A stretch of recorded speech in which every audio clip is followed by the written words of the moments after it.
Hello friends, आज की कहानी है देवरानी ने भेजा जेठानी को उसके मायके। भाभी, आप यहाँ किचन में लगी हो, चलो ना, बाजार नहीं जाना क्या?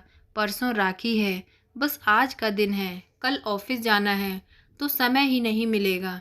मीरा ने अपनी जेठानी कविता से कहा। पर मैंने तो 3 दिन हुए राखी कोरियर से भिजवा दी है। और वह कविता की बात को बीच में काटते हुए मीरा ने आश्चर्य से पूछा, जी भेज दी? मतलब आप राखी पर घर नहीं जाओगी? आपका तो मायका लोकल है और आप घर नहीं जाती सुमित और अनिल भैया को राखी बांधने? नहीं, मैं 4 साल हो गई भाई दूज पर भी अपने मायके नहीं जाती। कहते हुए कविता की आंखें भर आई, जिन्हें छुपाने के लिए वह सिंक की तरफ मुड़ गई। भाभी, आप मुझे बताओ, आप क्यों नहीं जाती? कुछ गंभीर बात है या फिर आप मुझे बताना नहीं चाहती? तो मैं आप पर दबाव नहीं डालूंगी, मीरा ने पूछा। नहीं, ऐसी कोई बात नहीं है। मम्मी जी का कहना है कि हिना और अलका आएंगी राखी वाले दिन। तो क्या वह खुद काम करेंगी यहाँ मायके में? तो तुम अपनी राखी भेज दिया करो कोरियर से। मैंने शुरू में कहा भी कि मैं रात को जाकर भाई लोगों को रात को राखी बांधकर सुबह सुबह आ जाऊंगी, तो वह तब भी नहीं मानी। अब अजय, तुम्हारे भाई साहब ने तो मुंह ही नहीं खोलना। तो क्या करती? या तो कलेश करती या फिर चुप रहती। तो मैंने चुप रहना बेहतर समझा। अब कविता का जैसे सब्र का बांध टूट गया और वह बिलक पड़ी। मीरा के मुंह से बोल न फूटा, पर इतना तो समझ गई कि यही स्थिति अब कल फिर से रिपीट होने वाली है। अभी मीरा सोच ही रही थी कि कविता की आवाज़ आई, मेरे मायके में तो भाई दूज भी मनाया जाता है, पर यहाँ तो ये रीत ही नहीं है।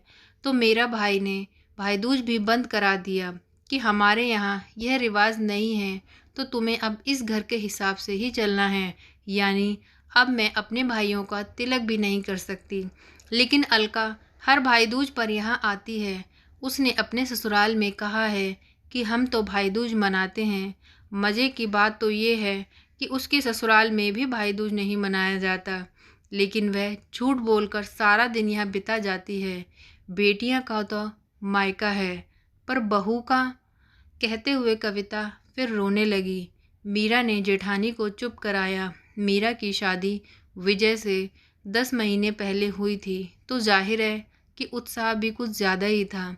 कविता की शादी हुई 4 साल हो गए। उनकी 1.5 वर्ष की बिटिया भी थी। दोनों ही बहुएं बहुत कामकाजी थीं। आपस में दोनों समझदारी व प्यार से चलती थीं।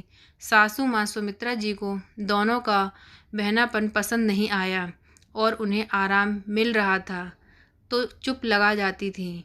कविता बड़ी बहू पर उनका पूरा कंट्रोल था। कविता का पति अजय माँ के आगे जुबान भी नहीं खोलता था।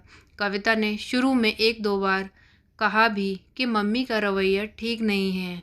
हिना और अलका भी आग में घी डालने का काम करती थी, पर अजय सिर्फ सुनता और गलत को गलत कहने का भी साहस उसमें नहीं था। तो कविता ने भी कुछ कहना छोड़ दिया।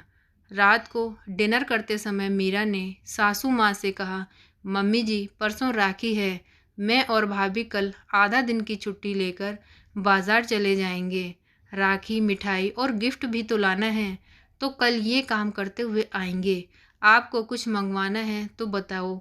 सुमित्रा जी ने खाते हुए अपना हाथ रोक लिया। तुमने अपनी राखी अभी तक भेजी नहीं है क्या कुरियर से? कविता ने तुम्हें बताया नहीं? राखी वाले दिन तुम कैसे जा सकती हो? हिना और अलका ने भी तो आना है। तो सुमित्रा जी की बात को बीच में काटते हुए मीरा बोली, हाँ तो आए ना, उन्हें किसने मना किया है?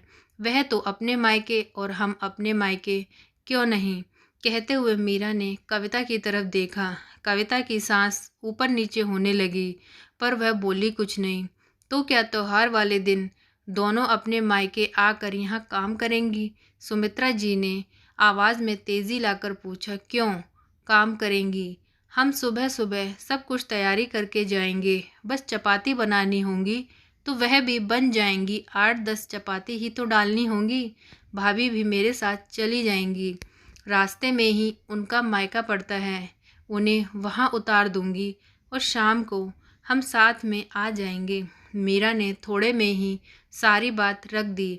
अब सुमित्रा जी का भड़कना स्वाभाविक था। नहीं, कविता ने तुम्हें नहीं बताया कि राखी पर वह अपने मायके नहीं जाती। घर की लड़कियां आएंगी तो यहाँ कौन काम करेगा? बहू हो तो बहू की तरह रहो। कांति प्रसाद जी, सुमित्रा जी के पति ने कुछ कहना चाहा तो सुमित्रा जी ने एकदम रोक दिया। यह औरतों का मामला है, आप चुप रहिए। और कांति प्रसाद जी चुप हो गए। मम्मी जी, बहुएं हैं तो क्या किसी की बेटी और बहन भी तो हैं? क्या बहुओं को अपने भाइयों का शगुन और तिलक करने का हक नहीं है? आपकी बेटियां बेटियां और दूसरों की बेटियां। मैं तो ज़रूर जाऊंगी और भाभी भी मेरे साथ जाएंगी। उन्हें मैं छोड़ दूंगी। और तभी अजय ने गुस्से में कहा, कविता नहीं जाएगी। अगर गई तो मुझसे बुरा कोई नहीं होगा। मम्मी जी ने जो कह दिया सो कह दिया। बाकी तुम्हारा तुम जानो और विजय तुम। विजय एकदम सही बोला। भैया दोनों नहीं जाएंगी। और मम्मी, हीना और अलका दोनों को बोल दो कि वे भी अपनी राखियां हमें कोरियर से भेज दें। उनकी भी तो ननदें उनके मायके से आएंगी। तो क्या त्योहार वाले दिन वे अपने घर में काम करेंगी? बिल्कुल नहीं। वह स्तब्ध खड़े विजय का मुंह देखने लगे। भैया, मुझे तो ताज्जुब हो रहा है। आपको मैं अपना आदर्श मानता था, पर पता नहीं था कि आपकी सोच भी ऐसी होगी। आपको भाभी का कर्तव्य याद है, पर आपका क्या कर्तव्य है वह आप भूल गए, याद नहीं रखना चाहते। अपनी माँ और बहनों को खुश करने के लिए पिछले 4 सालों से आपने अपनी पत्नी को इस खुशी से दूर कर दिया है। क्यों आपकी बहनें बहनें उनके भाई नहीं हैं? क्या मम्मी, आपने बरसों पहले हमारी बुआ जी का आना बंद करवा दिया था। पापा ही जाते थे राखी बंधवाने। तब आपने एक बेटी का यहाँ आना बंद किया था और अब बहुओं का जाना बंद करना चाहती हैं। तो ठीक है, फैसला आप करो। अगर इस घर की बहुएं नहीं जाएंगी तो आपकी बेटियां भी यहाँ नहीं आएंगी। वह राखी अपने घर ही मनाएंगी, या फिर कह दो कि बहुएं भी अपने मायके जाएंगी। और ये कहता हुआ विजय कमरे से बाहर चला गया और पीछे छोड़ गया गहन असमंजसता। तो फ्रेंड्स, आज की ये कहानी आपको कैसी लगी प्लीज़ कमेंट में बताएं। और अगर अच्छी लगी हो तो वीडियो को लाइक करें, चैनल को सब्सक्राइब करें। Thank you.